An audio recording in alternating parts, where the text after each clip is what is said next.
Hello बच्चों, हमारे पास क्वेश्चन है when a capillary tube is dipped in a salt liquid the liquid rises to a height h in the tube. ठीक है, तो हमें पता है कि जब भी कैपिलरी ट्यूब को किसी लिक्विड में डिप करते हैं तो वो लिक्विड क्या होता है, किसी हाइट h तक राइज करता है। The free liquid surface inside the tube is hemispherical in shape, और वो हेमिस्फेरिकल इन शेप होता है। The tube is now pushed down so that the height of the tube outside the liquid is less than h। अब क्या करा हमने, tube को जो है वो हमने पुश कर दिया, जिसकी वजह से जो हाइट है वो लेस देन h हो जाए। Then the liquid will come out of the tube like a small fountain.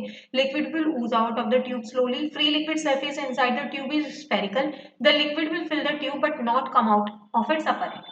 तो हमें एक चीज पता है कि कोई भी कैपिलरी ट्यूब होती है तो जो उसकी हाइट, किस हाइट तक वो राइज कर रहा है, वो हमेशा कितना होता है, 2t by capital R density into this. ठीक है, और h इंटू आर जो होता है वो होता है आपका 2t बाय ρg। मतलब ये तो हमेशा क्या ही रहना है, कांस्टेंट रहना है। ठीक है, इसका मतलब लिक्विड तो कभी भी ट्यूब के बाहर नहीं आएगा।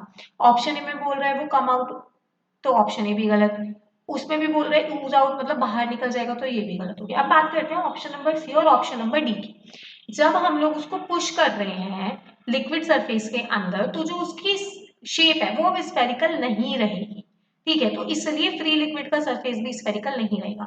अब बात करते हैं ऑप्शन डी की। ऑप्शन डी में बोला है the liquid will fill the tube but not come out of its upper end. तो ये स्टेटमेंट एकदम करेक्ट है। वो अपने आप को एग्जिस्ट करेगा इस तरीके से कि जो उसकी ये वैल्यू है ये हमेशा कांस्टेंट रहे। इसका मतलब नई वैल्यूज के लिए जो h dash into R dash वो हमेशा क्या आना चाहिए, h इंटू आर के इक्वल आना चाहिए। तो लिक्विड तो कभी भी बाहर आएगा ही नहीं आपके ट्यूब से, लेकिन वो लिक्विड को फिल कर देगा ट्यूब से पूरा। ठीक है, तो हमारा ऑप्शन नंबर डी क्या हो जाएगा, करेक्ट। Thank you.